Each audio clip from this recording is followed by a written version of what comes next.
Senator Jill.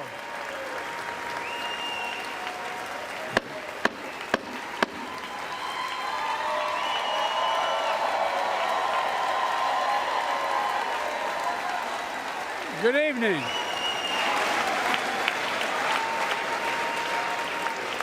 Good evening. If I were smart, I'd go home now.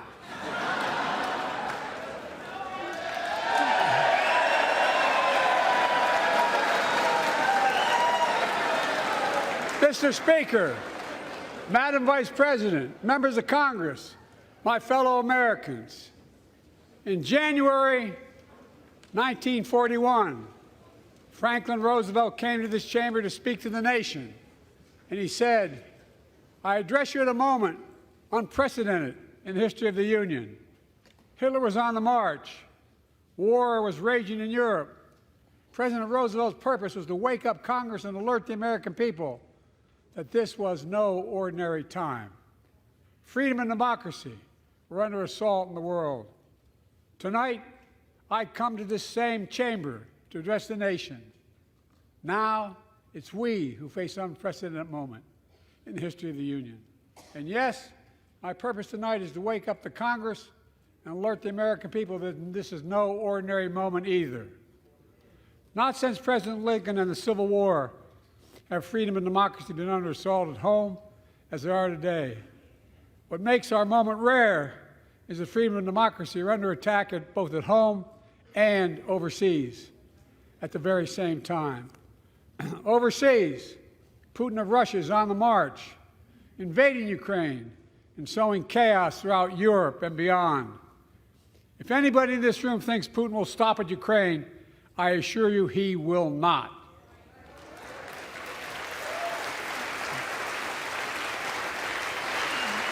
But Ukraine can stop Putin. Ukraine can stop Putin if we stand with Ukraine and provide the weapons that it needs to defend itself.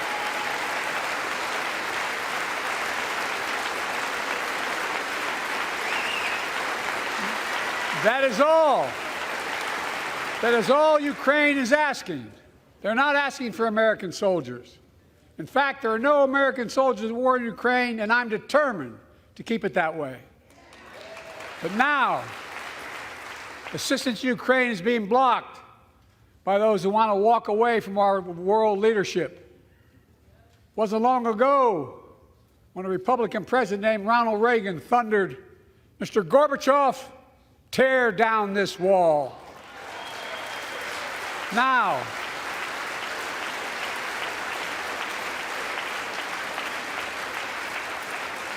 my predecessor, a former Republican president, tells Putin, quote, "Do whatever the hell you want." That's a quote. A former president actually said that, bowing down to a Russian leader. I think it's outrageous, it's dangerous, and it's unacceptable.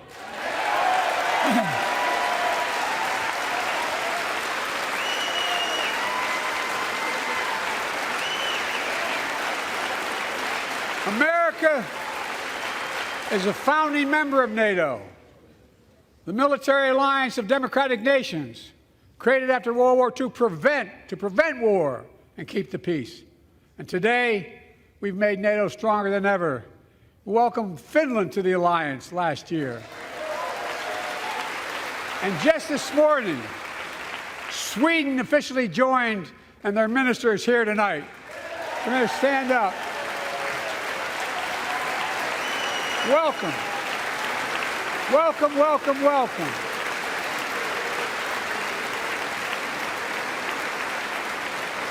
And they know how to fight. Mr. Prime Minister, welcome to NATO, the strongest military alliance the world has ever seen.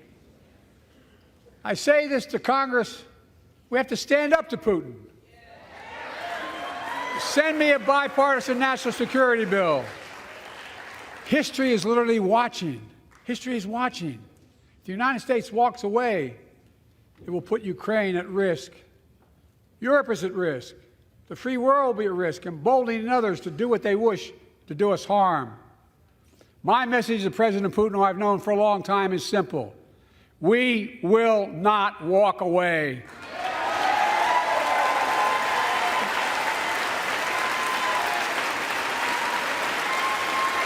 We will not bow down.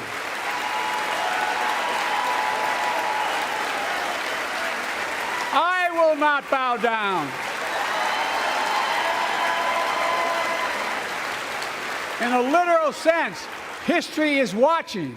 History is watching. Just like history watched 3 years ago on January 6th, when insurrectionists stormed this very Capitol and placed a dagger to the throat of American democracy. Many of you were here on that darkest of days. We all saw with our own eyes the insurrectionists were not patriots. They'd come to stop the peaceful transfer of power, to overturn the will of the people. January 6th lies about the 2020 election and the plots to steal the election posed a gravest threat to U.S. democracy since the Civil War. But they failed. America stood.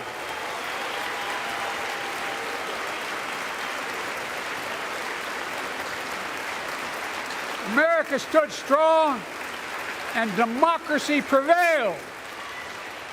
We must be honest. The threat to democracy must be defended. My predecessor and some of you here seek to bury the truth about January 6th. I will not do that. This is the moment to speak the truth and to bury the lies. Here's the simple truth. You can't love your country only when you win.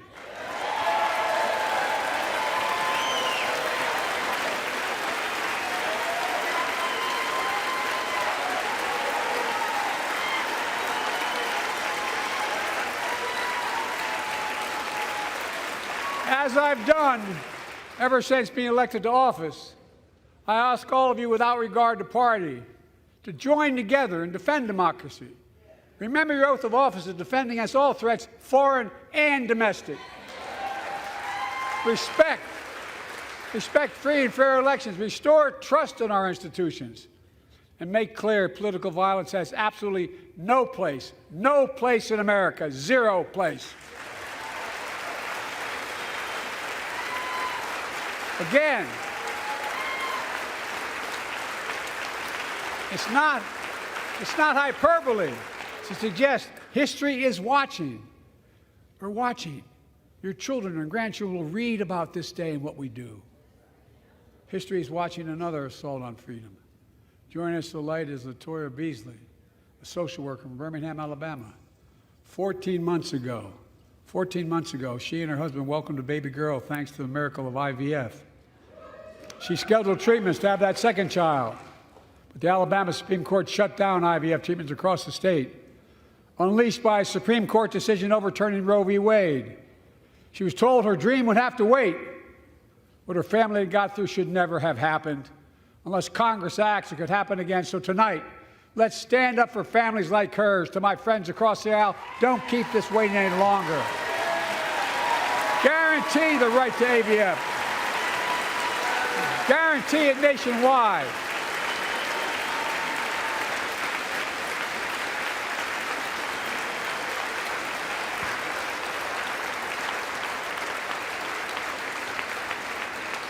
Like most Americans, I believe Roe v. Wade got it right. I thank Vice President Harris for being an incredible leader, defending reproductive freedom, and so much more.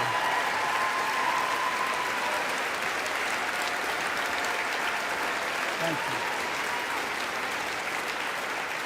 My predecessor came to office determined to see Roe v. Wade overturned. He's the reason it was overturned, and he brags about it. Look at the chaos that has resulted.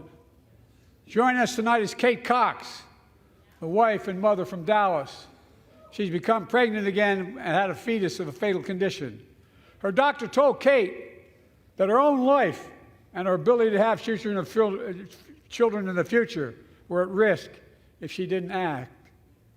Because Texas law banned her ability to act, Kate and her husband had to leave the state to get what she needed. What her family got through should have never happened as well, but it's happening in too many others. There are state laws banning the freedom to choose, criminalizing doctors, forcing survivors of rape and incest to leave their states to get the treatment they need. Many of you in this chamber and my predecessor are promising to pass a national ban on reproductive freedom. My God, what freedom else would you take away? Look, it's a decision to overturn Roe v. Wade. The Supreme Court majority wrote the following, and with all due respect, justices, women are not without electoral power. Electoral or political power. You're about to realize just how much you were right about that.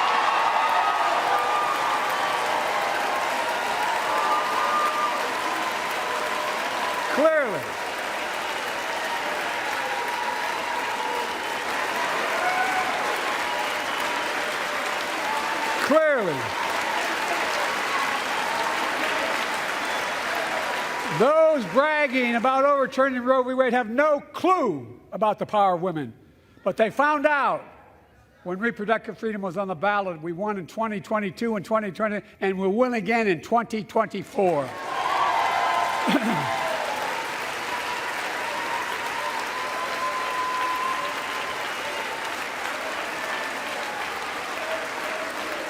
If you, the American people, send me a Congress that supports the right to choose, I promise you, I'll restore Roe v. Wade as the law of the land again.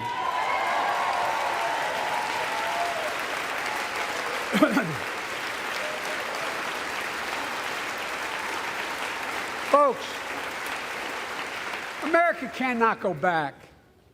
I'm here tonight to show what I believe is the way forward, because I know how far we come. 4 years ago next week, before I came to office, the country was hit by the worst pandemic and the worst economic crisis in a century. Remember the fear, record losses? Remember the spikes in crime and the murder rate, raging virus that took more than 1 million American lives, of loved ones, millions left behind? A mental health crisis of isolation and loneliness. A president, my predecessor, failed the most basic presidential duty that he owes to American people, the duty to care. I think that's unforgivable. I came to office determined to get us through one of the toughest periods in the nation's history. We have. It doesn't make news, but in 1,000 cities and towns, the American people are writing the greatest comeback story never told.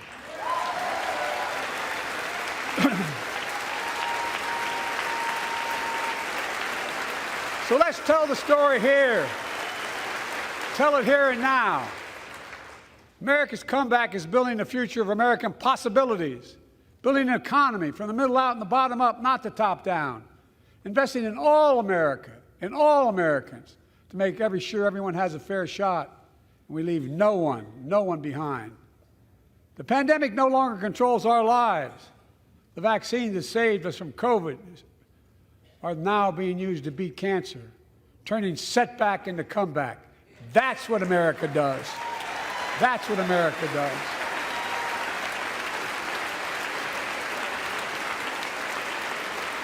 Folks,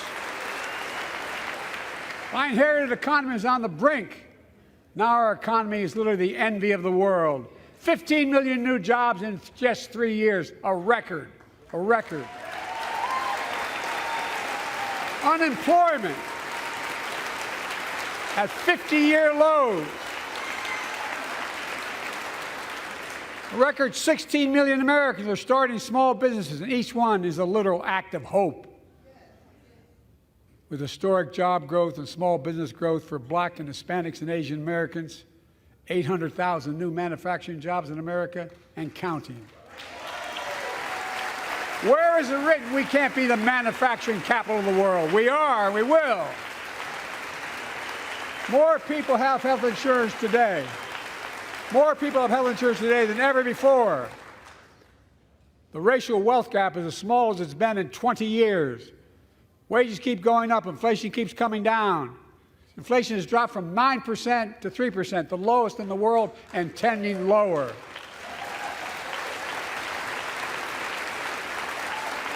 The landing is and will be soft.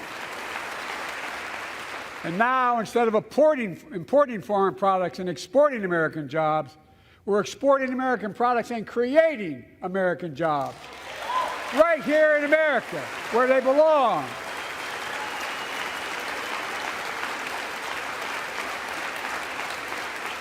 And it takes time, but the American people are beginning to feel it. Consumer studies show consumer confidence is soaring. Buy America has been the law of the land since the 1930s. Past administrations, including my predecessor, including some Democrats as well in the past, failed to buy American. Not anymore.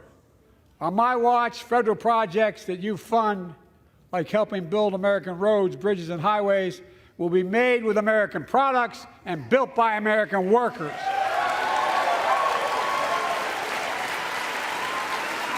Creating good-paying American jobs.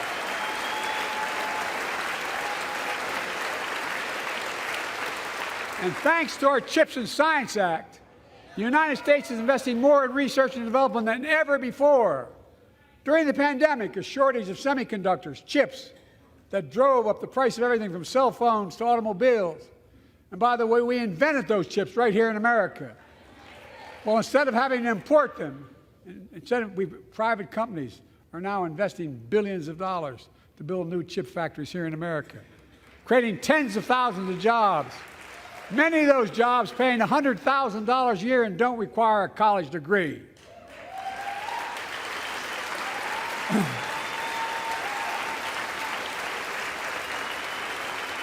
In fact, my policies have attracted $650 billion in private sector investment in clean energy, advanced manufacturing, creating tens of thousands of jobs here in America.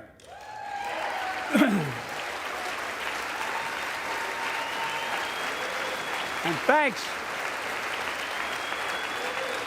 to our bipartisan infrastructure law, 46,000 new projects have been announced all across your communities.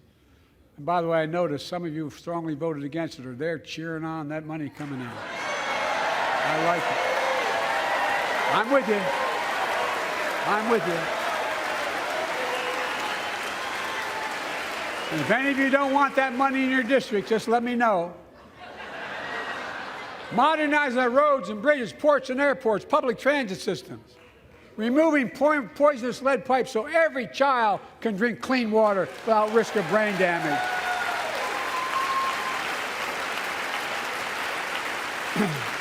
Providing affordable high-speed internet for every American, no matter where you live, urban, suburban, or rural communities, in red states and blue states.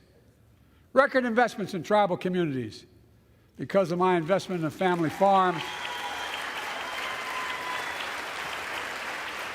because I invested in family farms led by my Secretary of Agriculture, who knows more about this than anybody I know, we're better able to stay in the family for those farms and their children and grandchildren won't have to leave home to make a living. It's transformative. The great comeback story is Belvidere, Illinois, home to an auto plant for nearly 60 years. Before I came to office, the plant was on its way to shutting down. Thousands of workers feared for their livelihoods. Hope was fading. Then I was elected to office, and we raised the Belvidere repeatedly with auto companies, knowing unions would make all the difference. The UAW worked like hell to keep the plant open and get these jobs back, and together we succeeded. Instead of auto factories shutting down, auto factories reopening, and new state-of-the-art battery factories being built to power those cars there at the same.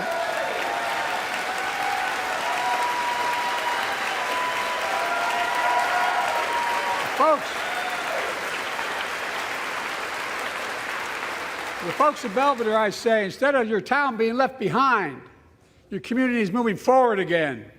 Because instead of watching auto jobs of the future go overseas, 4,000 union jobs with higher wages are building the future in Belvidere right here in America.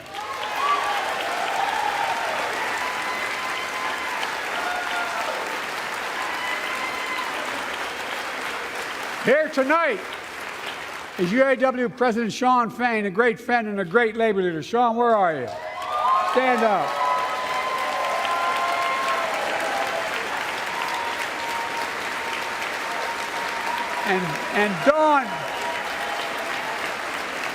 And Dawn Sims, a third-generation worker, UAW worker at Belvedere.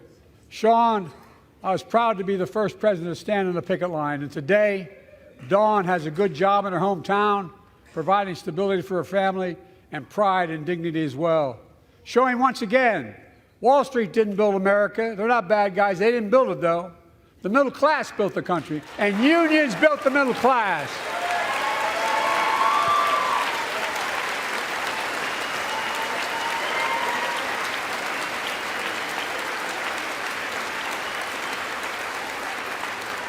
I say to the American people, when America gets knocked down, we get back up.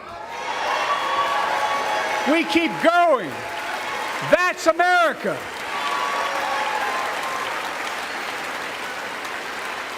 That's you, the American people.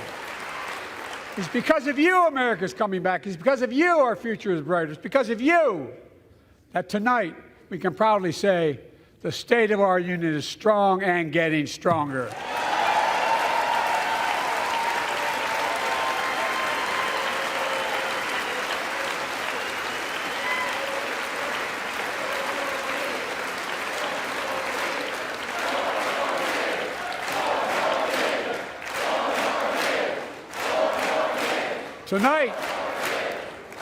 Tonight, I want to talk about the future of possibilities that we can build together.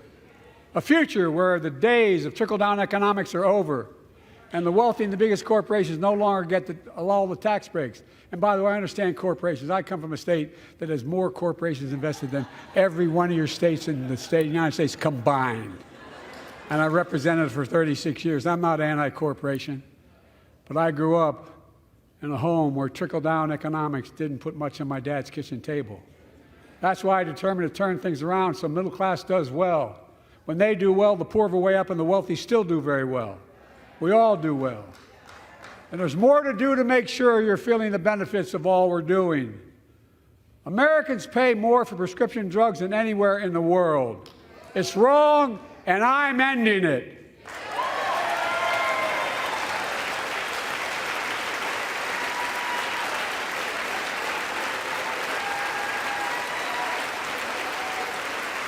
With a law that I proposed and signed, not one of you Republican buddies voted for it, we finally beat Big Pharma. Instead of paying $400 a month or thereabouts for insulin with diabetes, and it only costs $10 to make, they only get paid $35 a month now and still make a healthy profit. And but what to do next? I want to cap the cost of insulin at $35 a month for every American who needs it. Everyone.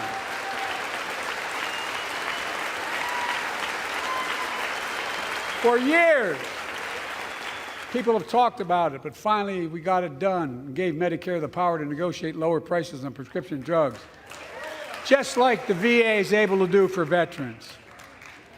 That's not just saving seniors money, it's saving taxpayers money. We cut the federal deficit by $160 billion.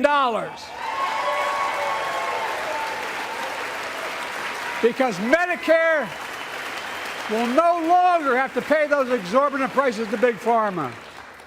This year, Medicare is negotiating lower prices for some of the costliest drugs on the market to treat everything from heart disease to arthritis. It's now time to go further and give Medicare the power to negotiate lower prices for 500 different drugs over the next decade.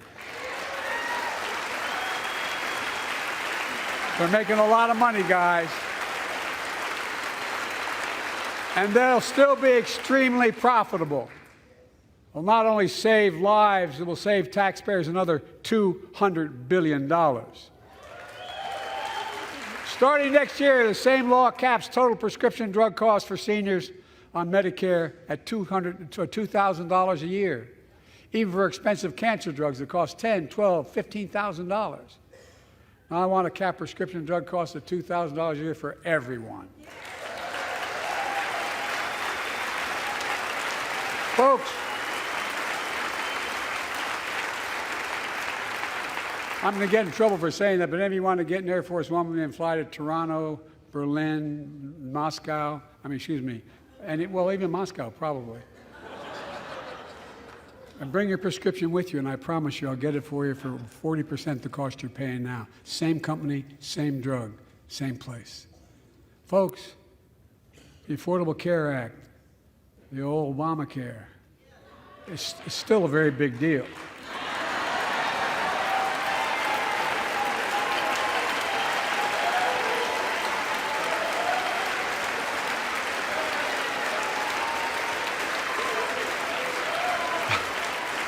Over 100 million of you can no longer be denied health insurance because of pre-existing condition.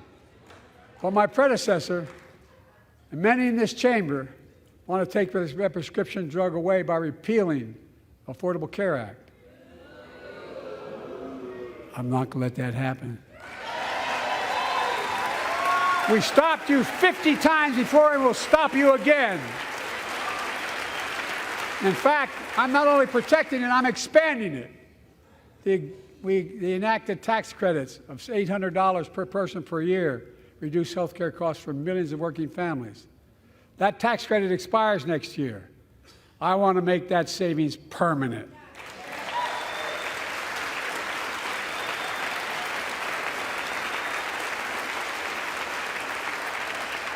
To state the obvious, women are more than half our population. But research on women's health has always been underfunded. That's why we're launching the first ever White House initiative on women's health research, led by Jill, doing an incredible job as First Lady.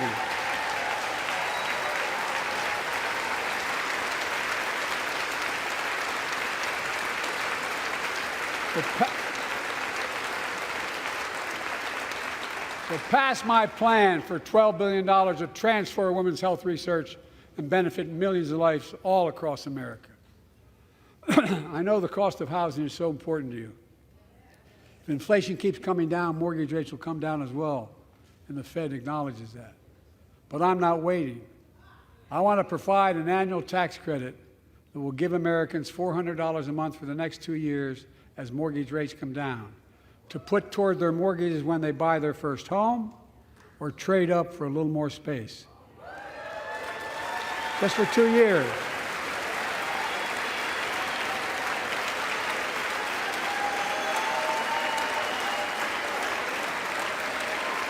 And my administration is also eliminating title insurance on federally backed mortgages. When you refinance your home, you can save $1,000 or more as a consequence. For millions of renters, we're cracking down on big landlords who use antitrust law, who break antitrust laws by price fixing and driving up rents.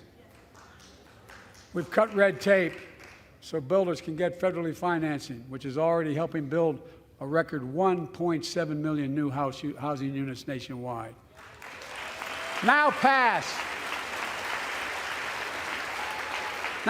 and build and renovate 2 million affordable homes and bring those rents down.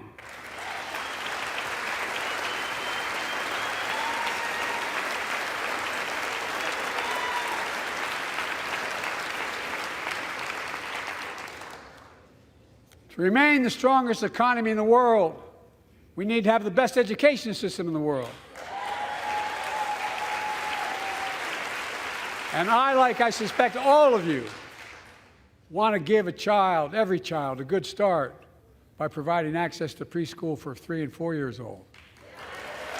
You know, I think I pointed out last year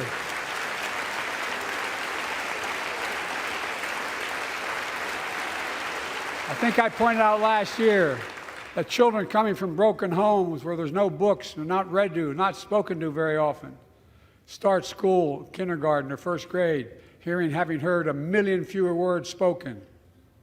Well, studies show that children who go to preschool are nearly 50% more likely to finish high school, go on to earn a 2- and 4-year degree, no matter what their background is.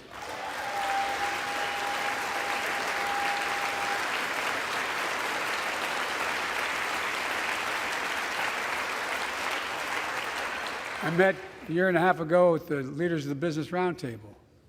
They were mad that they were angry, I think, well, they were discussing why I wanted to spend money on education.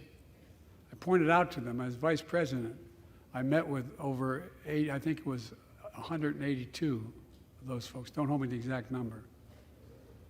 And I asked them what they need most, the CEOs. And you've had the same experience on both sides of the aisle. They say a better educated workforce, right?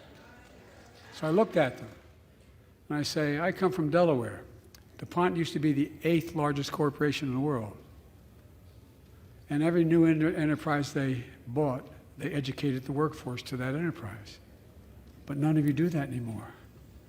Why are you angry with me providing you the opportunity for the best educated workforce in the world?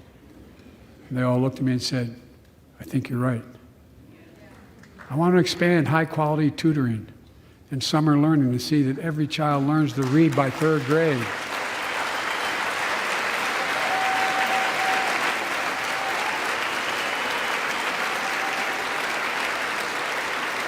I'm also connecting local businesses and high schools so students get hands-on experience and a path to a good-paying job whether or not they go to college.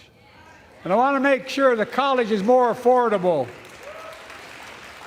Let's continue increasing the Pell Grants to working and middle-class families and increase record investments in HBCUs and minority-serving institutions, including Hispanic institutions.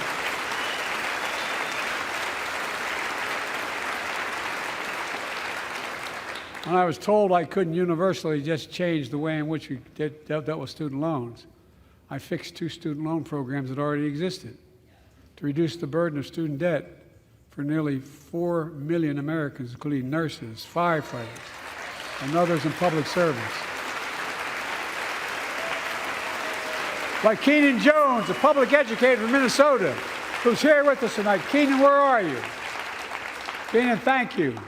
He's educated hundreds of students so they can go to college. Now he's able to help, after debt forgiveness, get his own daughter to college.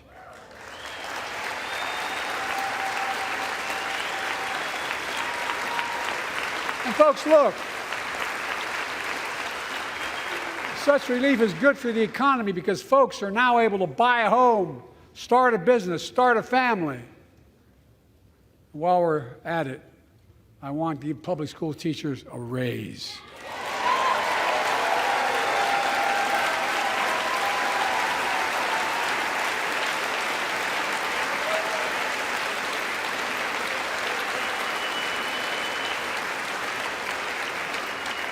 And by the way, the first couple of years, we cut the deficit. Now, let me speak to the question of fundamental fairness for all Americans. I've been delivering real results in fiscally responsible ways. We've already cut the federal deficit. We've already cut the federal deficit over $1 trillion. I signed the bipartisan deal to cut another $1 trillion in the next decade. It's my goal to cut the federal deficit another $3 trillion by making big corporations and very wealthy finally beginning to pay their fair share.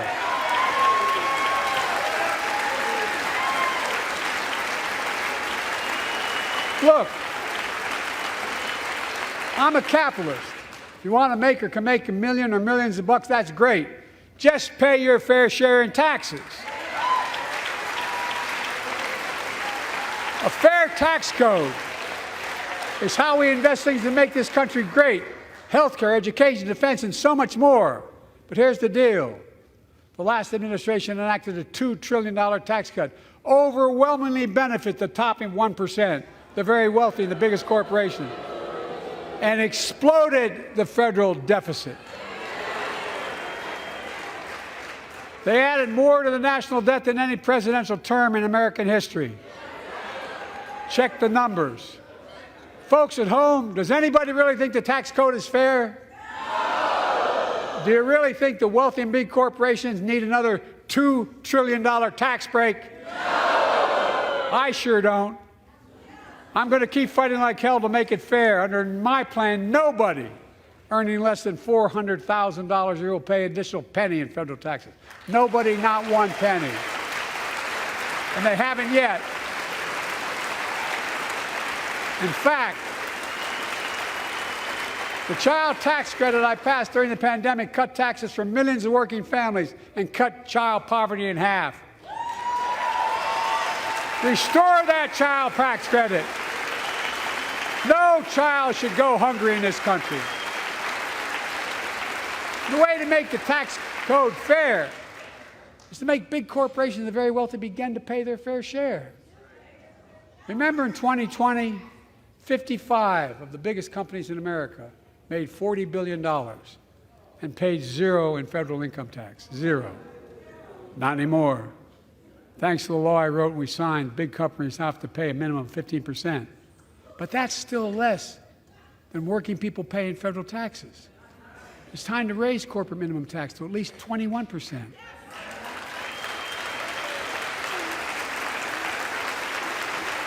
So every big corporation finally begins to pay their fair share.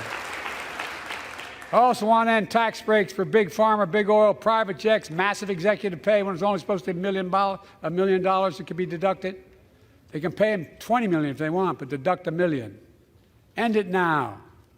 You know, there are 1,000 billionaires in America. You know what the average federal tax is for those billionaires? No. They're making great sacrifices, 8.2%. That's far less than the vast majority of Americans pay. No billionaire should pay a lower federal tax rate than a teacher, a sanitation worker, or a nurse.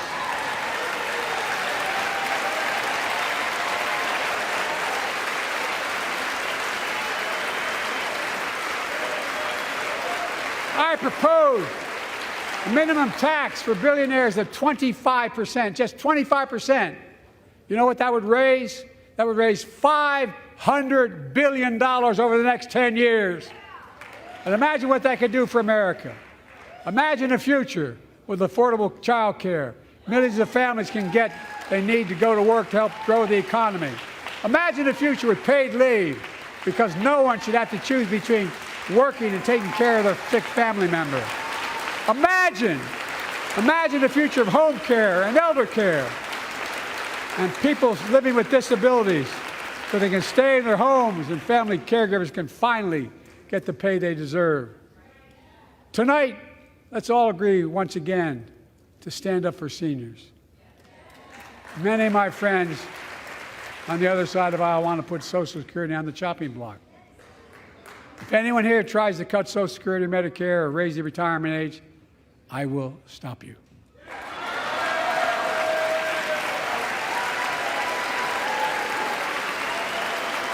The working people who built this country pay more into Social Security than millionaires and billionaires do. It's not fair. We have two ways to go. Republicans can cut Social Security and give more tax breaks to the wealthy. That's the proposal. Oh no, you guys don't want another $2 trillion tax cut? I kind of thought that's what your plan was. Well, that's good to hear. You're not going to cut another $2 trillion for the super wealthy. That's good to hear. I'll protect and strengthen Social Security and make the wealthy pay their fair share.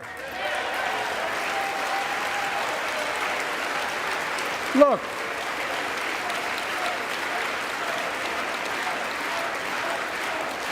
too many corporations raise prices to pad their profits, charging more and more for less and less.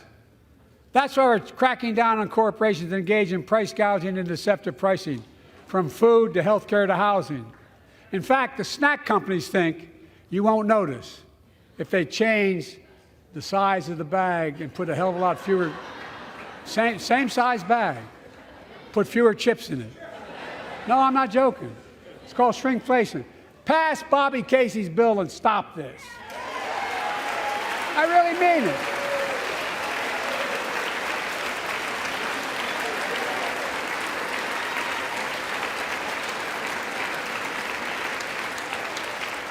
You probably all saw that commercial on Snickers bars.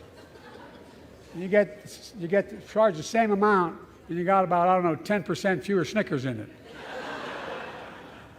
Look, I'm also getting rid of junk fees, those hidden fees at the end of your bill that are there without your knowledge. My administration announced we're cutting credit card late fees from $32 to $8.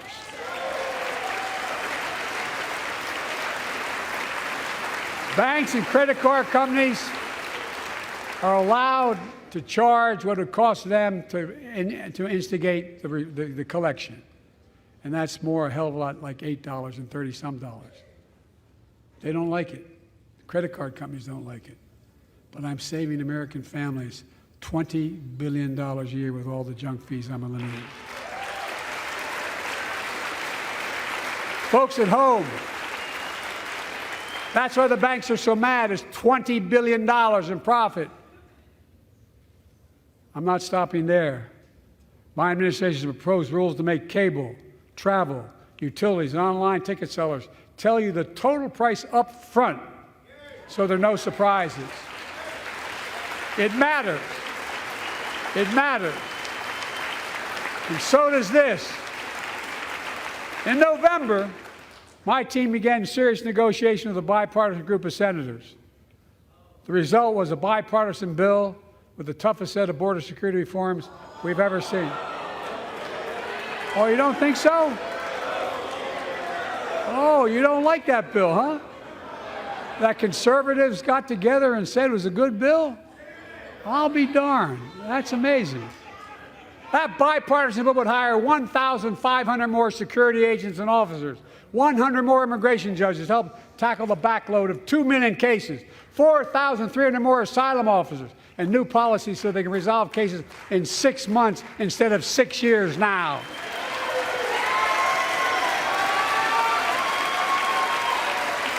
What are you against?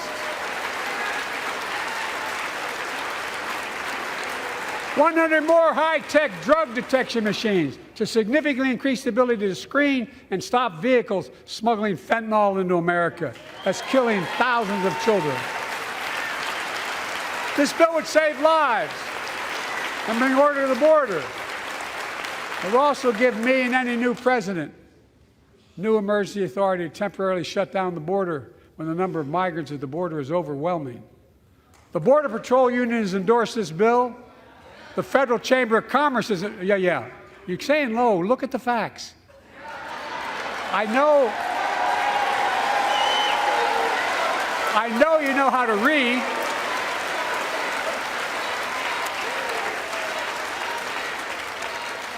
I believe that given the opportunity for a majority in the House and Senate would endorse the bill as well, a majority right now.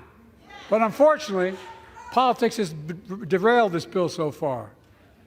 I'm told my predecessor called members of Congress in the Senate to demand they block the bill.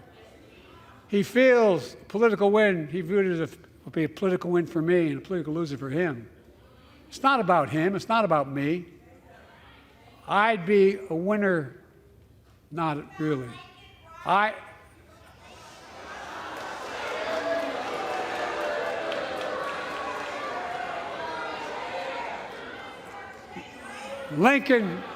Lincoln Riley, an innocent young woman who was killed by an illegal. That's right. But how many of the thousands of people being killed by illegals? To her parents, I say, my heart goes out to you, having lost children myself. I understand. But look, if we change the dynamic at the border, people pay these smugglers $8,000 to get across the border because they know if they get by and let into the country, it's 6 to 8 years before they have a hearing. And it's worth taking the chance of the $8,000. But if it's only 6 weeks, the idea is it's highly unlikely that people will pay that money and come all that way knowing that they'll be able to be kicked out quickly. Folks, I would respectfully suggest my Republican friends owe it to the American people, get this bill done. We need to act now.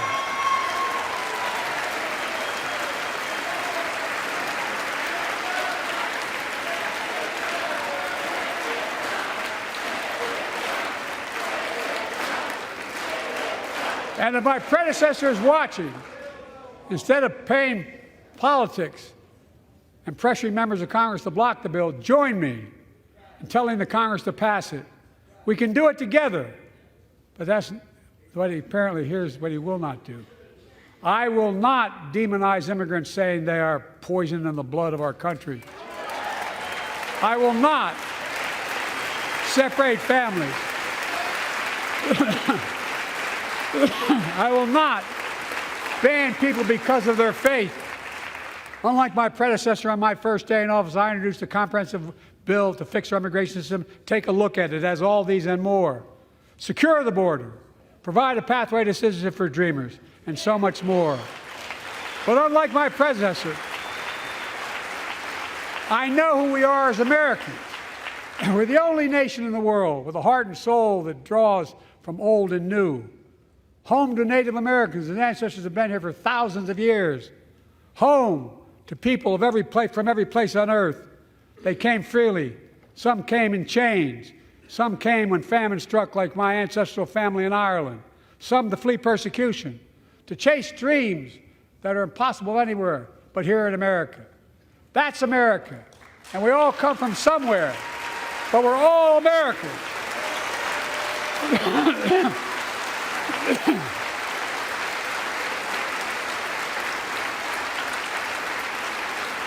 Look, folks, we have a simple choice. We can fight about fixing the border, or we can fix it. I'm ready to fix it. Send me the border bill now.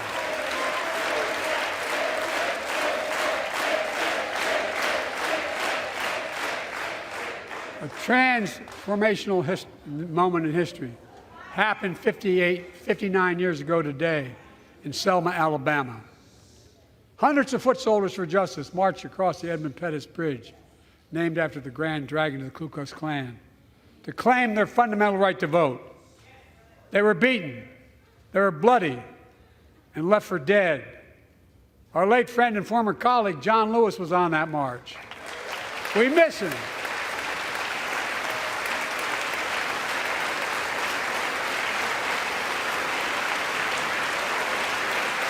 But joining us tonight are other marchers, both in the gallery and on the floor, including Betty Mae Fikes, known as the voice of Selma. The daughter of gospel singers and preachers, she sang songs of prayer and protest on that bloody Sunday to help shake the nation's conscience. 5 months later, the Voting Rights Act passed and was signed into law.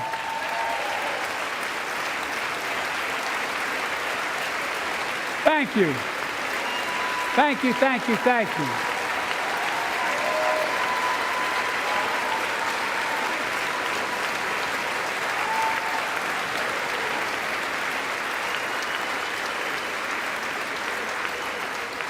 But 59 years later, there are forces taking us back in time.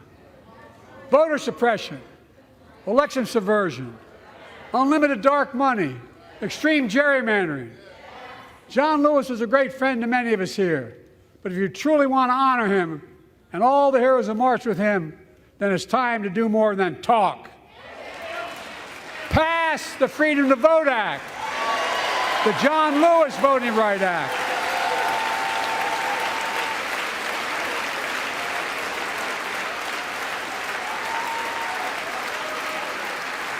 And stop denying another core value of America, our diversity across American life. Banning books, it's wrong. Instead of erasing history, let's make history. I want to protect fundamental rights. Pass the Equality Act. And my message to transgender Americans, I have your back.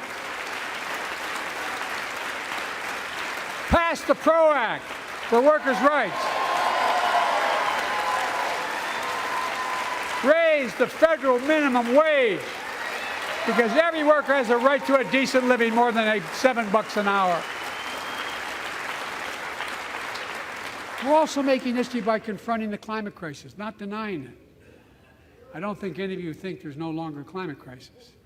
At least I hope you don't. I'm taking the most significant action ever on climate in the history of the world. I'm cutting our carbon emissions in half by 2030, creating tens of thousands of clean energy jobs, like the IBEW workers building and installing 500,000 electric vehicle charging stations. conserving 30% of America's lands and waters by 2030, and taking action on environmental justice fence line communities smothered by the legacy of pollution. And patterned after the Peace Corps and AmeriCorps, I launched the Climate Corps to put 20,000 young people to work in the forefront of our clean energy future. I'll triple that number in a decade.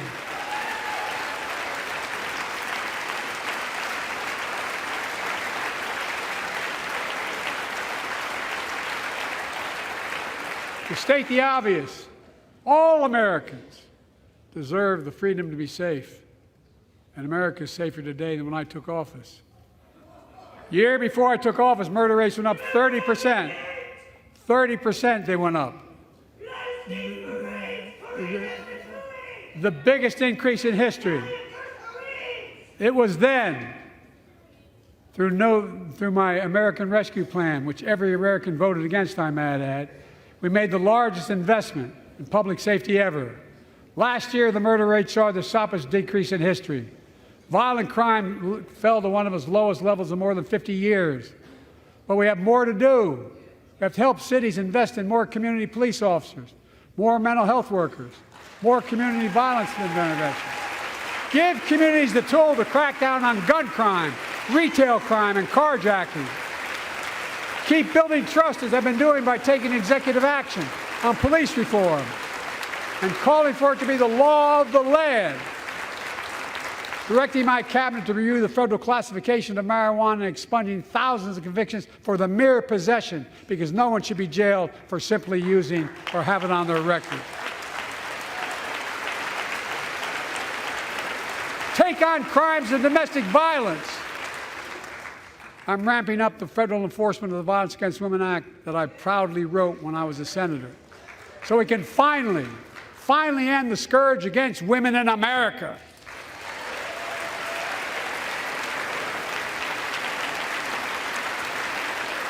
There are other kinds of violence I want to stop. With us tonight is Jasmine, whose 9-year-old sister Jackie was murdered with 21 classmates and teachers in elementary school in Uvalde, Texas. Very soon after that happened, Jill and I went to Uvalde for a couple of days. We spent hours and hours with each of the families. We heard their message, so everyone in this room, in this chamber, could hear the same message. The constant refrain, and I was there for hours meeting with every family. They said, do something. Do something. Well, I did do something by establishing the first ever Office of Gun Violence Prevention in the White House, that the Vice President is leading the charge. Thank you for doing it. Meanwhile,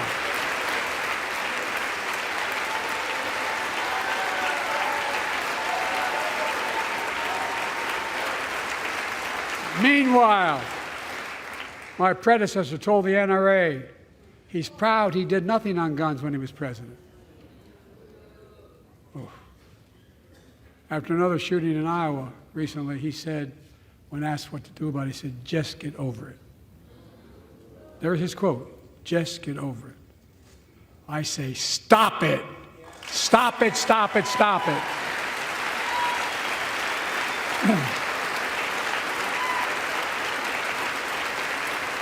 I'm proud we beat the NRA when I signed the most significant gun safety law in nearly 30 years because of this Congress. We now must beat the NRA again. I'm demanding a ban on assault weapons and high-capacity magazines. Pass universal background checks. None of this. I taught the Second Amendment for 12 years. None of this violates the Second Amendment or vilifies responsible gun owners. You know, as we manage challenges at home, we're also managing crises abroad, including in the Middle East. I know the last 5 months have been gut-wrenching for so many people, for the Israeli people, for the Palestinian people, and so many here in America. This crisis began on October 7th with a massacre by a terrorist group called Hamas, as you all know. 1,200 innocent people, women and girls, men and boys, slaughtered after enduring sexual violence. the deadliest day for the Jewish people since the Holocaust, and 250 hostages taken. Here in this chamber tonight are families whose loved ones are still being held by Hamas. I pledge to all the families that we will not rest until we bring every one of your loved ones home. We also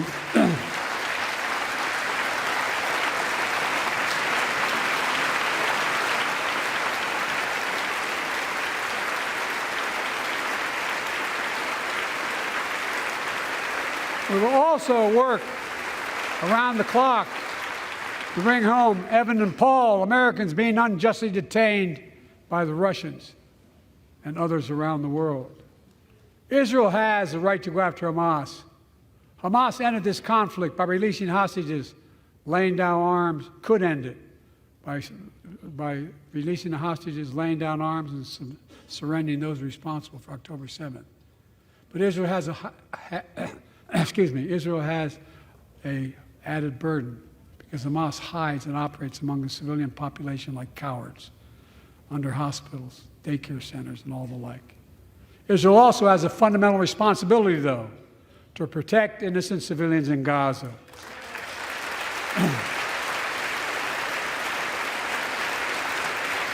This war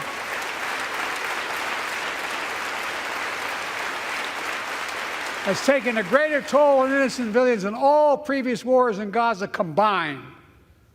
More than 30,000 Palestinians have been killed, most of whom are not Hamas. Thousands and thousands of innocent women and children, girls and boys, also orphaned. Nearly 2 million more Palestinians under bombardment or displacement. Homes destroyed, neighborhoods in rubble, cities in ruin. Families without food, water, medicine. It's heartbreaking. I've been working nonstop to establish an immediate ceasefire that would last for 6 weeks to get all the prisoners released, all the hostages released, to get the hostages home and ease the intolerable and humanitarian crisis and build toward an enduring, something more enduring. The United States has been leading international efforts to get more humanitarian assistance to Gaza. Tonight, I'm directing the U.S. military to lead an emergency mission to establish a temporary pier in the Mediterranean on the coast of Gaza that can receive large shipments carrying food, water, medicine, and temporary shelters. No U.S. boots will be on the ground. A temporary pier will enable a massive increase in the amount of humanitarian assistance getting into Gaza every day.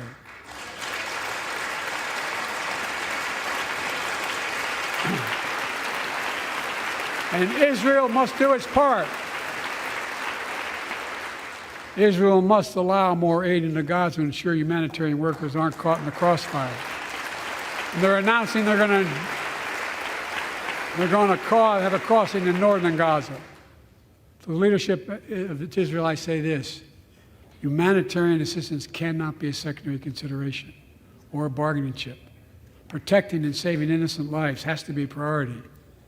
As we look to the future, the only real solution to the situation is a two-state solution over time.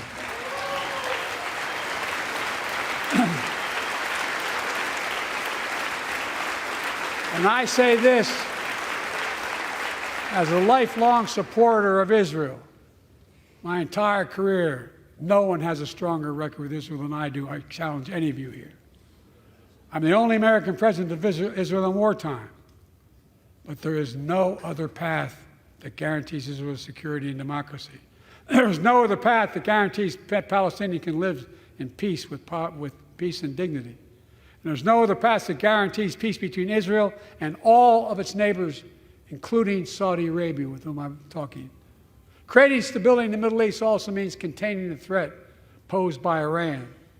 That's why I built a coalition of more than a dozen countries to defend international shipping and freedom of navigation in the Red Sea. I've ordered strikes to degrade the Houthi capability and defend U.S. forces in the region. As Commander-in-Chief, I will not hesitate to direct further measures to protect our people and our military personnel.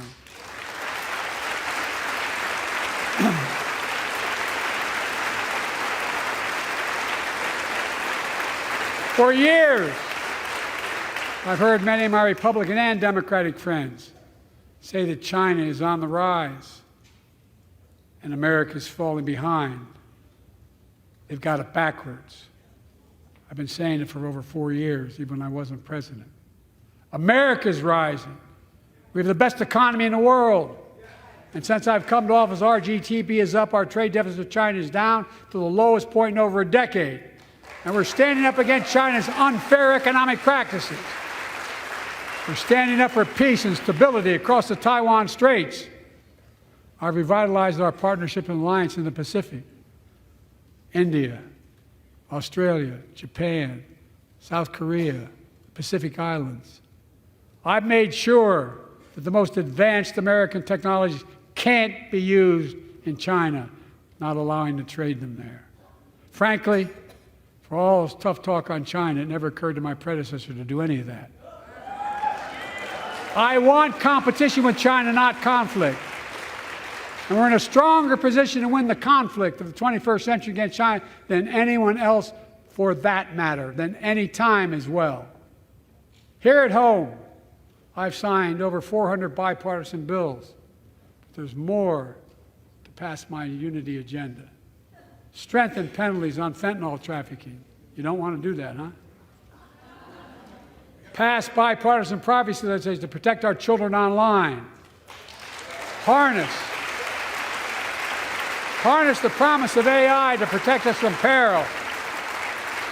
Ban AI voice impersonations and more. And keep our truly sacred obligation to train and equip those we send into harm's way and care for them and their families when they come home and when they don't.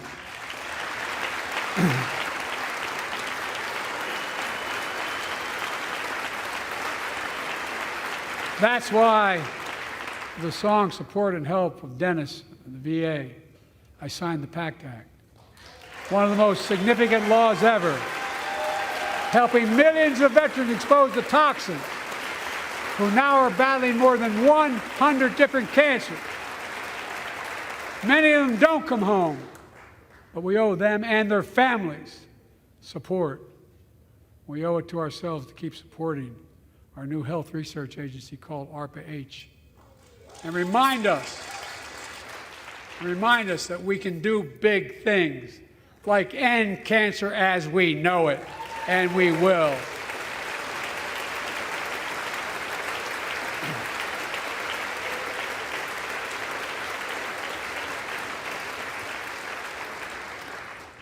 Let me close with this. Yay!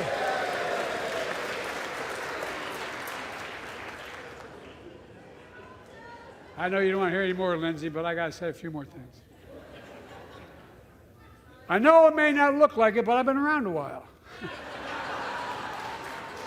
When you get to be my age, certain things become clearer than ever. I know the American story. Again and again, I've seen the contest between competing forces in the battle for the soul of our nation. Between those who want to pull America back to the past and those who want to move America into the future. My lifetime has taught me to embrace freedom and democracy, a future based on core values that have defined America: honesty, decency, dignity, equality, to respect everyone, to give everyone a fair shot, to give hate no safe harbor.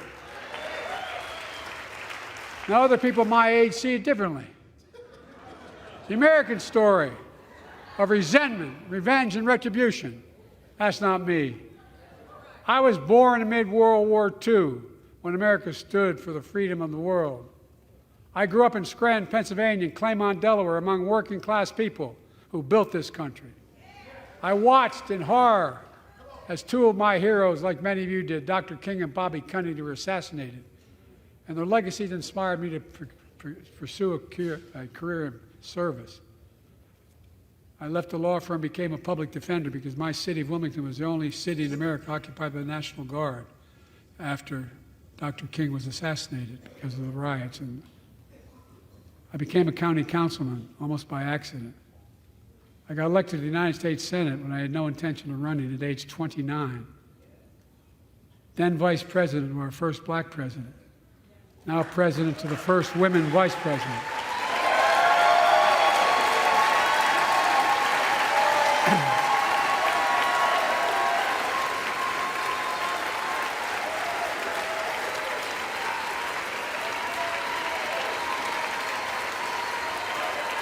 In my career, I've been told I was too young. By the way, they didn't let me on the Senate elevators for votes sometimes. Not a joke.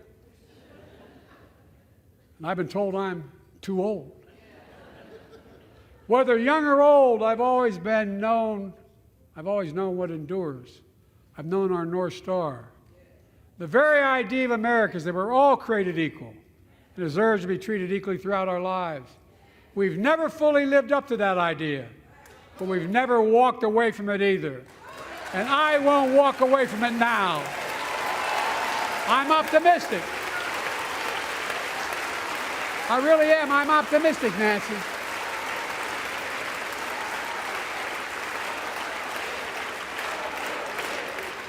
My fellow Americans,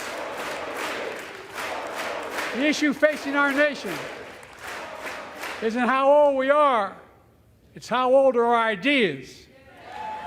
Hate, anger, revenge, retribution are the oldest of ideas. But you can't lead America with ancient ideas that only take us back. You lead America, the land of possibilities. You need a vision for the future and what can and should be done. Tonight you've heard mine. I see a future where defending democracy, you don't diminish it.